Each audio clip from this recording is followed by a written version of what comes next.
ये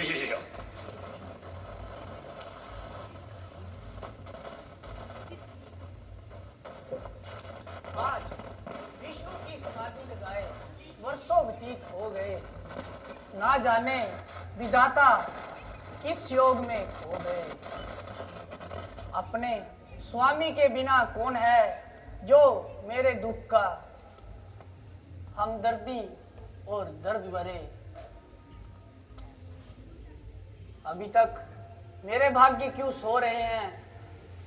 क्या मेरे पिताजी का संकल्प झूठा निकला? क्या मेरी प्रतीक्षा के वृक्ष पर कोई फल नहीं लगेगा?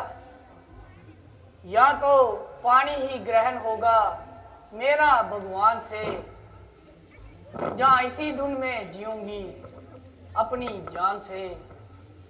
जहां तो जीवन ये जलेगा जवानी की आग में, जहां जवानी ही बीत जाएगी यूं इसी अनुराग में। बस बस उत्ते विजय शादवानी।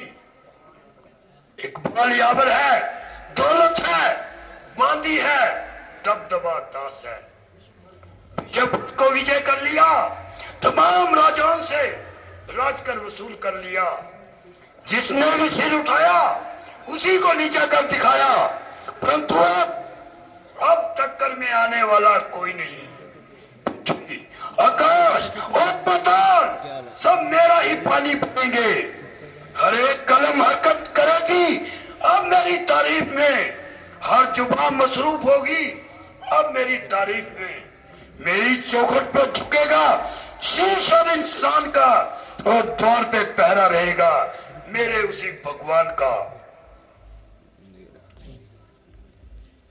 परंतु ये कोमलांगना कौन है? ये मृगनयनी कौन है? इसके अंदाज में चुलबुली अदाएं एक बलवान योद्धा को परास्त करने के लिए हथियार बंद है। बताओ सुंदरी, तुम कौन हो और इस निर्जन में निवास करने का क्या कारण है? मैं एक वैरागन हूँ, जगत से ठुकराई हुई। इस जगत में अकेली हूँ, अकेली बैठी हुई उसी की याद में समय व्यतीत कर रही हूँ। उसी का ध्यान मेरी जिंदगी का मात्र एक सहारा है। आज तक मैंने उसी की प्रार्थना की है और वेद मंत्रों से उसी को पुकारा है। मेरी यही अभिलाषा है कि मैं किसी ना किसी तरह से इस जीवन में भगवान विष्णु को अमृतवरी आवाज सुन सकूं। परंतु ये तेरा यौवन और ये तेरी जवानी इस तरह घोर निर्जन वन में गवाने के काबिल नहीं है। ये तेरी मूर्त किसी मंदिर में रखने के लायक है। ये तेरी जिद्दार हस्ती एक शाही घर के लायक है। जवानी का अछूता फूल है, गुलजार के काबिल। खूबसूरती का अनमोल रत्न है, एक हार के काबिल। परंतु इस रतन फूल का स्थान तो भगवान विष्णु की कंठमाला में है। मेरे पिता उद्धव ऋषि ने संकल्प किया था कि मैं अपनी कन्या का विवाह भगवान विष्णु से करूंगा, या तो उम्र भर के लिए उसे कुंवारी ही छोड़ जाऊंगा। इसी चाह में मेरे पिताजी का देहांत हो गया और मेरा जीवन निराकार हो गया। और मैंने अब अपने पिताजी के प्रण को निभाने की प्रतिज्ञा ली है और भगवान विष्णु को प्राप्त करने के लिए ये धुनी रमाई है। वही पूजा, वही जप तप, वही आसरा है मुझको। यदि है ये रोग जीवन तो विष्णु है दवा मुझको। मैं उसकी प्रेम और चौखट पर सब कुछ हार बैठी हूँ। और अब दिल से विष्णु को अपना पति मान बैठी हूँ। अरे भोली बाला, तू महज एक सुनी सुनाई कल्प हस्ती के पीछे पड़कर क्यों अपनी जान गंवा रही है और व्यर्थ भ्रम में पड़कर अपनी खूबसूरती को इन झाड़ियों में उलझा रही है।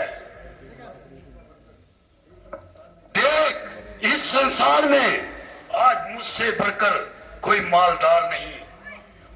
माँ की रचाई हुई इस सृष्टि में मुझसे बढ़कर कोई ताजदार नहीं। मेरी हैसियत पर गहरी नजर डाल, सोच विचार कर और कोई नेक नतीजा निकाल। क्यों व्यर्थी दुनिया में ठोकरें खा रही है और अपनी जवानी को इस धूल में मिला रही है। देख, मेरे पास राज, ताज, लश्कर, सोना, महल, खजाना बेशुमार है। विष्णु तो मेरे दासों का भी एक अदना सा खिदमतकार है। चल मेरे साथ चल, तुझे मंदिर की देवी बनाऊंगा और सारी रानियों में प्रधान पद देकर तेरी सेवा कराऊंगा। क्यों इस तरह व्यर्थी पनों में ठुकरे खा रही है और अपनी जवानी को इन झाड़ियों में उलझा रही है?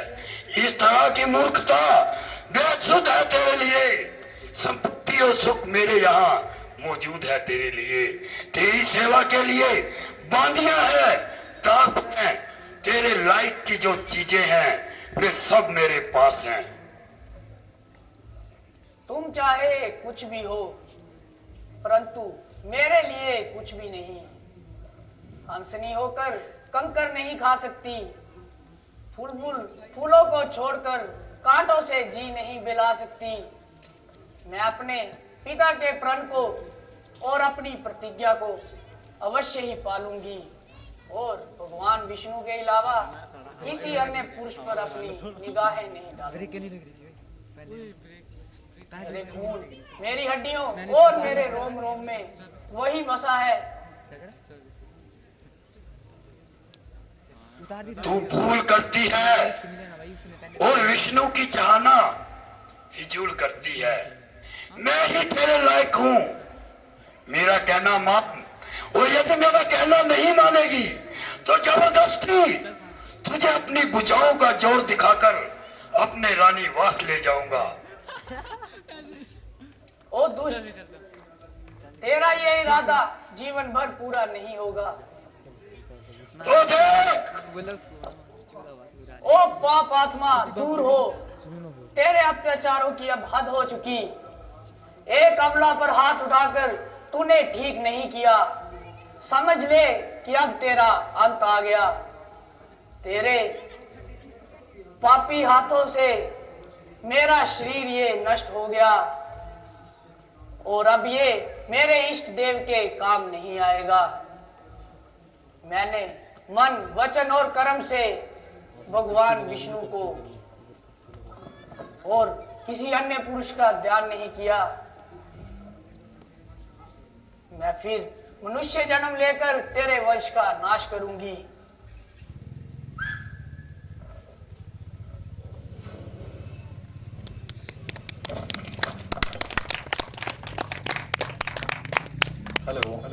हेलो।